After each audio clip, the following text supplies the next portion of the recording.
Well, to some, October 19th feels like years ago. To others, it feels like last night.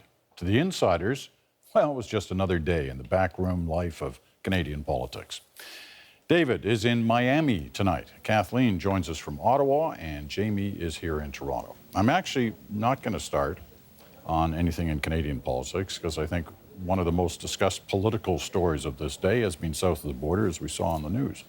The Donald Trump story. And what I want to try and get at is to try and understand what happens in the back rooms, of whether they're the back rooms of the candidate who says something outrageous or his competitors. What happens on a day like this, and how do you, if you can, make sense of what we're witnessing? Kathleen, why don't you start us? Well, it's interesting. Certainly, what's happening in the States has managed to kind of overtake the news cycle for at least 24 hours now, probably for the next 24 or 48. And I think that's what the people in the back rooms are most concerned about.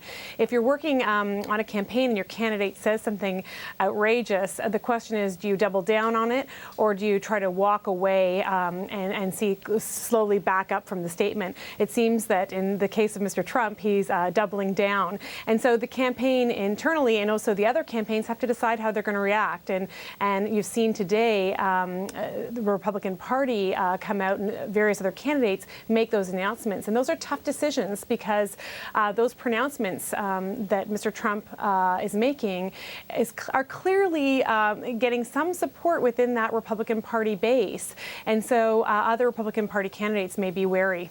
He is leading all those polls, and he seems to have led through a number of controversies, this perhaps being the greatest one. David, you're in the States tonight, and you're watching a lot of people react in different ways. How do you deal with it?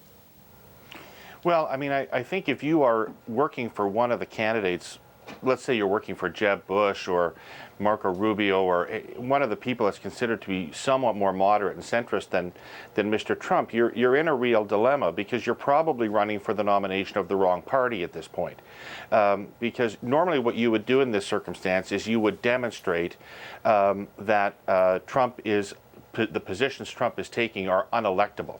Every party, every candidate for leadership or nomination, whether it's in Canada or the United States, skews toward the views of their party when they're seeking the leadership or the nomination, and then skews back toward the center when they're seeking viability in a general election. So normally you'd say Trump can't get elected saying those things, but that's not actually what the polling is saying. And there also appears to be literally no constituency in the Republican Party for more moderate and centrist views than Mr. Trump's. So I literally don't, Mr. Bush has some of the smartest people in American politics working for him, and I don't know that there is an answer to this other than to say the Republican Party has been taken over by the Tea Party, and that's been a process that's been going on for some years now.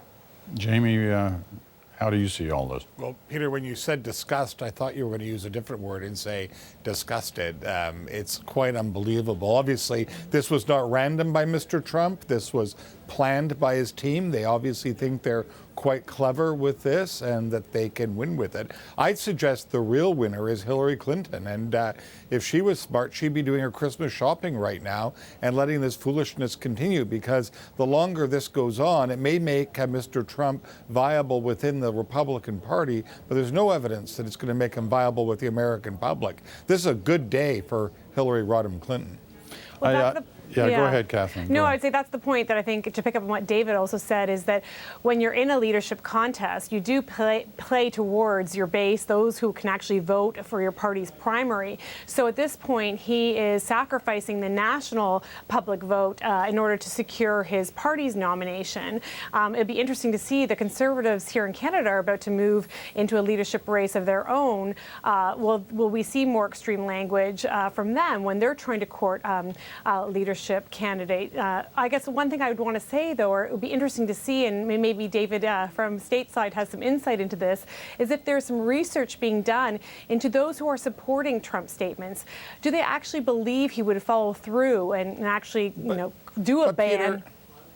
Yeah, go ahead, Jamie. Sorry, but Peter, I don't give a damn what the research says. Just because you can doesn't mean you should. And one of the things about running for public office, some sense of responsibility needs to come with it. Someone has got to call this guy out. This isn't some kind of sideshow where he can use this for... Okay, but Jamie, I agree with that completely. Yeah. But also what we're seeing is the collapse of the credibility of the elite and the establishment in the United States, and therefore their ability to call him out. They are calling him out. They've been calling him out for weeks. They've been calling him out for months. And the people that are interested in Donald Trump's candidacy, or Ted Cruz's, or Ben Carson's, don't give a tinker's damn what the elite establishment opinion is, because they think those people have messed it all up. Right. And they have no answers. Right, because they're not doing it in a very effective way, for sure. Well, what's an effective way? How do you, I mean, the stuff we've seen today of other Republican leaders, including, as Kathleen mentioned, the party itself,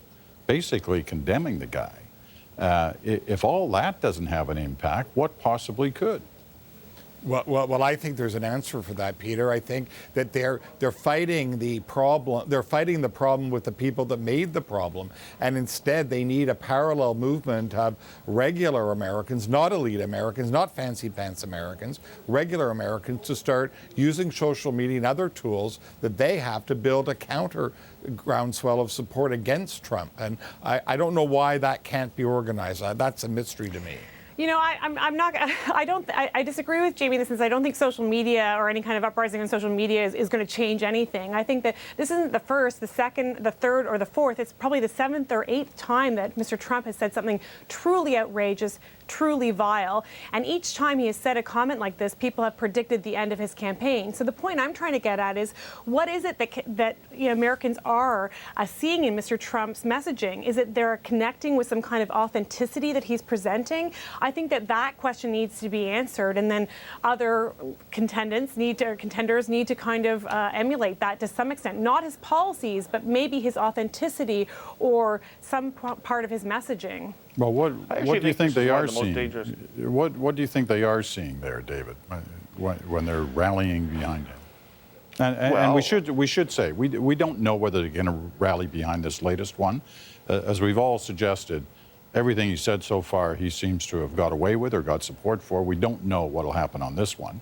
But assuming it's like the rest, why is he able to gain that authenticity? Well, I think that one part of the answer might be that he is, and this would be the most charitable thing you could conceivably say about his candidacy, is that he's giving voice to the, and he would use this exact expression, giving voice to the notion that something's going wrong out there. And that America isn't in control the way it used to be, and that America's a bit of a captive of events in the world, and that he's giving some voice to that frustration, that anxiety that ordinary Americans feel about that. But I would caution everybody about dismissing this.